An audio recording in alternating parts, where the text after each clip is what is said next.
ワンピースは実在する。俺はモンキー D ルフィ、お前らを超えて海賊王になる男だ。人の夢は終わらねえ。 Welcome to Nerdville. We'll never find a more wretched hive of scum and villainy. We must be cautious. Hello there, fellow nerds. I'm Fanfi. and I'm Turtles. Today we're going to go over the events of this chapter, chapter 1091, ending with a discussion about Yonko versus Admirals. I guess we'll start by talking about like the presence that Luffy felt was clearly Kizaru. Like Jay Garcia isn't it, since he's like still on the ship. Yeah, for sure. And that leads me to like, I think like, you know, Oda is amazing and everything, but like there's a couple like plot issues I have with a couple of things that are happening. Like the first one would be like, I don't understand why they left Lucci like to roam around the way they did. It's like it doesn't make sense. Too much risk, right? Too much risk, and I mean the reason they weren't, you know, untied anymore, that they let them go, was to fight the Seraphim. But the Seraphim are trapped in the bubbles, so why are they let free? Why are they allowed to be, you know, roaming around, left to their own devices? It doesn't make sense. It kind of comes back to last week when we see Luffy leave to get the Sunny. Like we were concerned that might be dangerous for Vegapunk since Lucci was just there. Yeah, and the only person that could really stop Lucci. Well, in this chapter right? is Stussy. Like if you look, like Stussy is the only one that reacted on time. I mean, if Zoro and Sanji would have not like saved him actually, if Stussy doesn't realize what's happening. And also it's like, for me, the other point is like, I understand that like celestial dragons are gods, but like Jay Garcia, it's been shown that the five elders have the, you know, highest level of, you know, that they have the highest authority, and he could just show up on Egghead Island and just take over completely, just take control of the entire situation because he has the highest level of clearance in a way. Yeah, I mean, just his presence alone would turn the tides for the I mean, the Seraphims are trapped in the bubble, right? But still, all the pacifistas would immediately obey him, even if they didn't have the authority chip or security chip or whatever it's called, right? I mean, even if Sentomaru was right in front of him, like he just has priority. Even Vegapunk can't stop Saturn at all. Mm-hmm.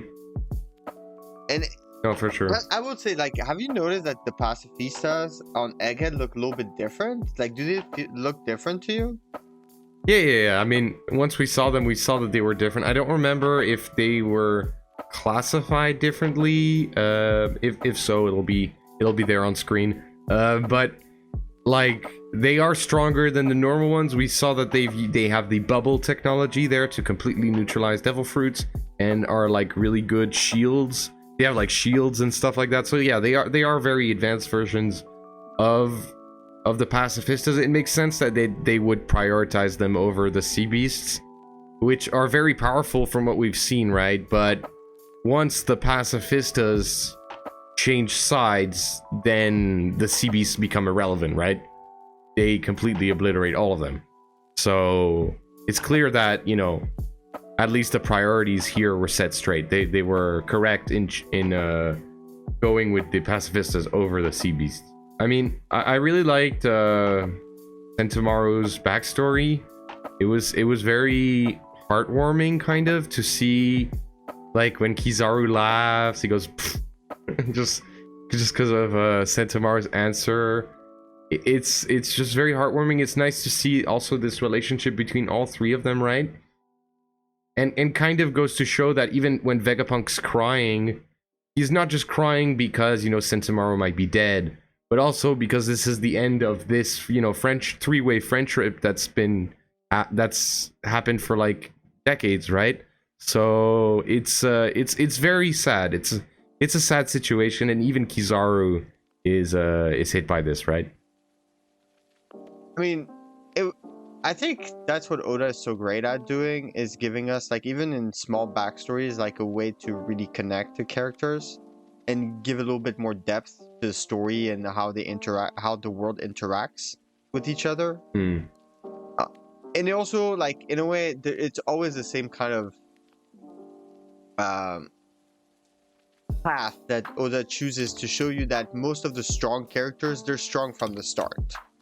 Like, there's very rarely, like, in a backstory, like a character that's just, you know, very overpowered or very strong just in general, that isn't strong as a youngster. Like, they're always excelling. I think the only examples, like Kobe and El Mepo, I guess, that were like not strong as kids.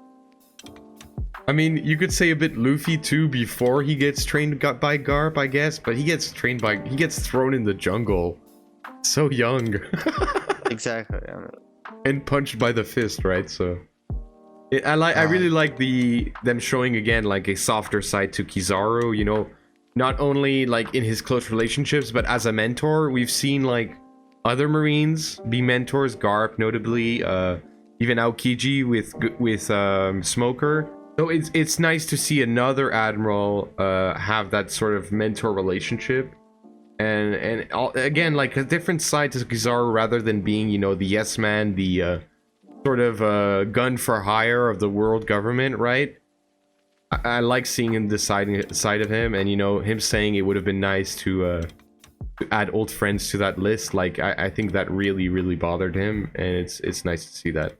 The thing with Sentomaru is I never really realized before reading this chapter that he's not really part of the world government. He's presented to us as part of the world government, but the reality, he is Vegapunk's bodyguard. Yeah, I mean, he becomes a vice admiral, right? But I think that could be logistics purposes because of the missions and how he had to be able to, because of Vegapunk's role in the Marines. I think they needed to give some level of clearance to Sentomaru, so he was able to do some of the things that Vegapunk needed him to do. That's true. I mean, he is like at the same level or a bit stronger than a vice admiral, right? So it makes sense that they'd give him that title. Also, it looks like there's a big gap because, like, in the Pirate World, there's some scaling, like, because of the bounty system. You get a relative idea of like the devil, you know, levels of power that people achieve by that. But with Marines, it feels like, you know, you have Vice Admiral and then you have like Admiral, or you have to be in a special unit. And the gap of power between Admiral and Vice Admiral seems very big, or I wonder if like the level of Vice Admirals is just, you know, there's big discrepancies in terms of like the strongest one to the weakest one. Well, I mean, the strongest Vice Admiral is stronger than most, or was stronger than most of the admirals, right? In Garp, right? That's exception. Exception. I mean, Sentomaru, you know, classified as a Vice Admiral, states that he has the toughest defense in the world. Even last chapter, we were saying that like it didn't make sense. We would attribute like that title to like Big Mom, right, or Kaido, or something like that. And even in this chapter, I mean, Kizaru proves us that he doesn't have the toughest defense in the world. Kizaru is very strong, yes, and overpowering him. But someone with the toughest defense in the world wouldn't get, you know, defeated so easily by Kizaru, right? I mean, yeah, he took, what, 3 or 4 attacks, and then it was over? Yeah. And it looks like he left himself open, too, in the fight, which he fought Kizaru in the air completely with no, like, way to avoid that massive attack that came afterwards. Yeah, he thought he would. That was the finishing move, right? The way that Kizaru kind of dodges Sentomaru, right? By like molding his body away from the strike. We've seen him do that before, like with I think Kuzan does that when Whitebeard tries to stab him, right? He molds his body around.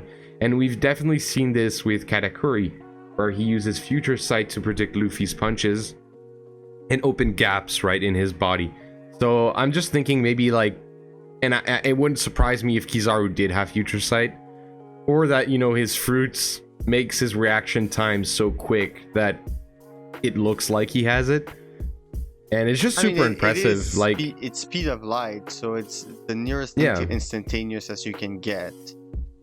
So if you have full mastery over your body and how you can control it, and we know like we've seen Logia types being able to do those kind of feats, and even like other fruits, like it reminds me a little bit of Buggy in a way. Buggy is totally capable of doing that kind of feat. If he has enough like quick enough reaction time, he should be able to avoid any attack coming at him. yeah. No, but it's interesting, right? Like, and it shows again that Kizaru is in a class of his own. We haven't seen him fight 100% yet. It's like a bit with Zoro before he fights King. Until he fights King, we hadn't seen Zoro's full potential, so we couldn't really know where he stood. And the same is said for Kizaru and Aokiji. A little less so for Akainu, given his fight against Whitebeard. Kizaru, but like, Kizaru did fight Riley. yeah, but it was a skirmish again. Like, we saw him fight Zephyr too. It was a skirmish. It's all small little skirmishes or him dealing with fodder, right? So it's nice to see at least him have a somewhat competitive fight, because let's be fair. I mean, Sentomaru might not be the strongest guy out there, but he does have advanced armament. He, like Ryo, even, where he does the the no touching thing and the long distance inside destruction move there from hockey. So he's no weakling, and the fact that he took one of his advanced armament moves head on and kind of just shrugged it off, right? Like, my defense isn't nothing to scoff at either, right? Like, it's impressive. I mean, the fact that he could defend himself based on his fruit is terrifying. Because if he's just as good as he's just as strong in his defensive stance, plus that incredibly offensive fruit, like, and his speed.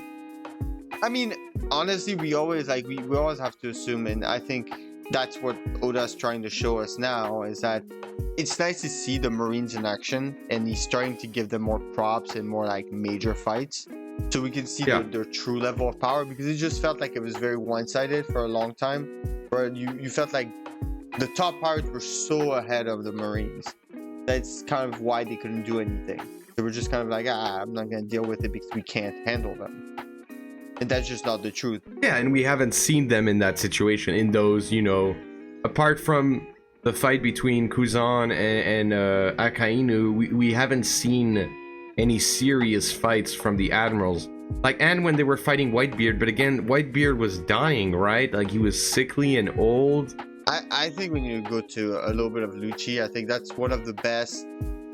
Like, it's such a good setup in a way, because we get introduced to Lucci before, like in Water 7, and the thing is, like, a lot of, I would say, shows or mangas, like, sometimes they introduce a character like a rival of sorts to your main character, and then kind of just forget about him because you just have other characters that you introduce. And I thought it was so smart to set him up into the assassin subsection of the Marine, and make him go up the ranks and do a fluid transition to, by losing your leader, the leader of that unit, to Kaido, and then replacing him with the Luffy's rival in a way. Well, one of Luffy's rivals, yeah. Exactly. No, it's definitely and he showed cool. why too. Like, in this arc, he shows why he got that job, because he's not all Yeah, about, I mean, even fighting. if he, and even if he loses to Luffy pretty badly, like Luffy humiliates him in that fight that they have, he knows that he's weaker, and so he waits until Luffy leaves before he makes his move. And it's surprising because Lucci, at least in Egghead, right, when we had seen him react to certain things, he was reacting similarly to Luffy, being, single-minded. I want to kill Straw Hat. Nothing else matters. I don't care if he's a Yonko and we need permission. So he felt like this straightforward guy, and we knew he was strategic and smart and cunning and all that because of what had transpired in Water 7, and when they did the double cross on Frankie and all that. So we knew that, but again, like, it kind of showed us that he was simple-minded, or it felt like it. So getting this reveal on him, you know, doing this long plan against the Strides, even if it doesn't make sense, because he should have been, you know, bubble gunned immediately after they dealt with the Seraphim, because his mission was to assassinate Vegapunk. Like, I still can't believe they let him just walk around, right? That's crazy. Also, I have an obsession with his bird. Honestly, at this point, like, I don't know. There's some Oda's setting us up with something. Something is gonna happen. Like, this bird is, I don't know what it is. Maybe it's like, I don't know, some kind of Zoan fruit, and it's somebody super powerful that's like a disguise, or it's like he's the man marked. The bird is the man marked by flames. Honestly, I don't know, but that bird is suspicious. I'm just saying, man. To finish on Lucci, it's like we see him fight Zoro. I don't see how he gets to Stella though. There's Jinbei, there's Sanji, and there's Zoro still there. Like, he's alone. Kaku is clearly yeah. Once Stussy reacted as quick as she did, it kind of felt like his plan failed at that point, right? Exactly. Like, unless Lucci really thinks that he can take on Zoro, Sanji, Jinbei, who else is there? Usopp, who's no slouch, who can snipe him from afar. Brook, who's also like the best support of all the Straw Hats. Nami with Zeus, like, I like Lucci and he's tough, right? But and in the 1v1 against Zoro, he might have a shot, right? Maybe. But yeah, I think it could be competitive. But if there's Jinbei and Sanji and all those, there's no chance. Like, he's getting mollywopped. And finally, we're going to talk about, you know, Yonko versus Admiral, Luffy versus Kizaru. Will not like end the debate, but will show, you know, how close they actually are. Because in my mind, Luffy, yeah, he didn't defeat Kaido alone, blah blah blah blah, right? Whatever. But if you put a Luffy that's gear 5, you know, at the start of the fight, is he beating Kaido? I think he's still maybe not beating Kaido. But is he beating Big Mom? Like, Big Mom's issue, right, is that if you have moves that bypass her durability, like you know, Puncture Willy, isn't that a Law's move? Like, all of the Law's moves that bypass durability, Gear 5 can do that by turning their body to rubber and puncturing through them, right, and doing internal damage. So I mean, Luffy can counter Big Mom. And I think a fight between Luffy and Big Mom, I don't think Luffy destroys Big Mom, right? But I think he can 1v1 her. Therefore, for me, anyways, he's at that level. At the level he needs to be to 1v1 a Yonko. And for me, anyways, personally, I believe Admirals are at that level as well, where they can 1v1 a Yonko, right? That's what I believe. I mean, that would make sense. I mean, Admirals are supposed to be the equivalent of Yonkos for the Marine. And you need those people to be, like, you have to have the confidence that they can go. And even if you look at the other two that we've seen, like Fujitora, I've always said, I think he can go toe-to-toe with any Yonko. Like, you give him, like, a, you know, situation where he doesn't have to limit himself due to, you know, civilians. That guy's insane. The good part about this fight is Luffy went on the offensive. And yeah, straight up. That means he has the confidence that he can actually, like, at least tie with him. Or stall him long enough for them to be able to escape. I think Luffy's on a high right now. I think he thinks he can beat him. That's what he said. He's like, I'm 100 times stronger than we were back then, right? So he's confident. He thinks that he can win, I think. Or else, like you said, he wouldn't engage so hard, right? Like, immediately. Like, it was almost, this is the chance to make up for running away last time, right? In a way, you could say that. I mean, it does sound a bit similar. They're in a rough spot, surrounded, and they kind of need to have a Hail Mary play to get out of it, right? But this time he's not going to let him get to his crew. Yeah. This time he's Riley. In a way, exactly. He's the one Probably a that's going better to stop version him. now. Probably a better Yeah. version than what Kizaru faced in Riley at that time. Yeah, I for don't sure. know. And I mean, also the Conqueror's Hockey Lightning as well. Seeing that on Luffy's kick. Again, that's why it's cool to, we'll like I said, we'll see how Admirals do fare against Yonkos, right? Not maybe against the old school Yonkos, but again, I think Luffy is comparable to an old Whitebeard, an old injured Whitebeard, and Big Mom, right? Like at this stage at least. So for me, having this fight really just will show that, you know, the Admirals are on par. Like I do believe that. I completely agree. I think it's time. Like we've had a whole setup where we see, like in the previous chapters, you know, like Garb still showing that he has explosiveness, and then you have like your rival of Kobe and that whole new generation of Marines taught by Garb. But they have been trying to set up those admirals for a long time. Specifically Aokiji, Kizaru, and Akainu. Like they've been there since the start, right? In Marineford, when I think it was Whitebeard did his flipping Heavenly Earth move, you know, when he rips the sky, and it was going to impact the whole Marineford. You had all of the admirals putting out their arms, and like it seemed like everyone was saying, oh, they're using hockey or whatever.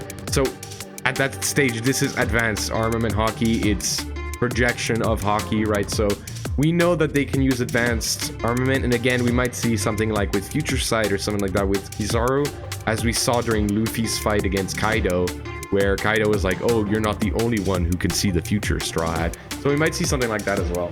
Thanks for watching, everyone. Our full review of Chapter 1091 will be released shortly. See you next time. Peace.